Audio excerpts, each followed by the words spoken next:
the youth want to talk about the 30-hour famine. Michaela, if you guys don't get up here, I'm going to do it. Maybe they'll tell you about it since we said it, they didn't come up. They're going to tell you about the 30-hour famine. Doug and Sue, where'd Sue go? Did she go downstairs with Brinley? Okay. Doug, come on up. Sue also helped with the famine. And so you guys have one of the wireless cordless mics or the handheld mics?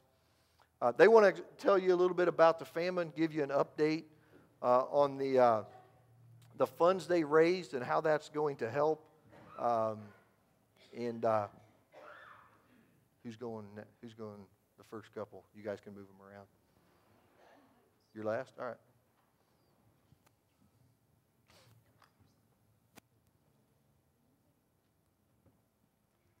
Is it on? Hey, during the it's a good icebreaker. Anyways, during the 30-hour famine, we had tribes, and when we were in our tribes, we picked out these little cards, and on these cards were children, and they had disabilities on them, and they described the children's lifestyle. And there was 4 different people in both tribes, and one of the tribes was Zambia, and the other one was Funky Chickens. There you are. And now Bailey's going to talk to you about the disabilities we had. When we were in our tribes, we all had different disabilities. And some of them were being blind in one eye, and another one was heat exhaustion, where you had to wear a big backpack on your back. And Jacob couldn't use his hands, and Bailey was mute, and there were deaf ones, and it kind of just showed the different struggles that the kids had to go through during being hungry and being tired.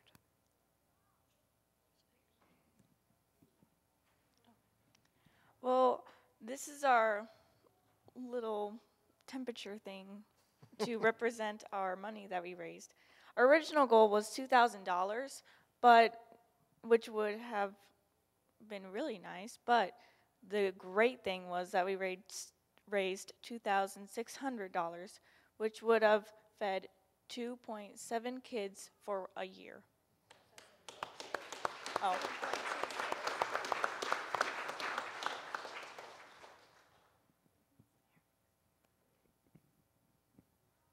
During the 30-hour famine, with the lack of nutrition, just how hard it was to do the simple task.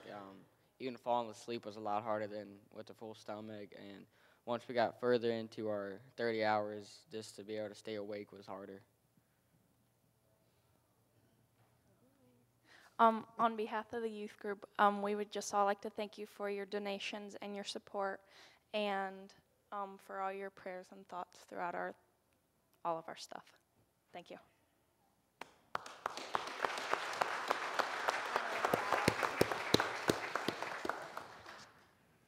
Thanks to all of you. Thanks, Sue. Thanks, Doug. And to Sue and to Doug and to Jeff for being there. And for guiding our kids and bringing these programs to them to help make them aware. It really is marvelous. And thank you for all your support. And like we said, Jacob is applying to go to Zambia with World Vision, and they choose a couple people from the whole country or the whole world maybe. And so we don't know if he'll get it, but we hope and pray you do.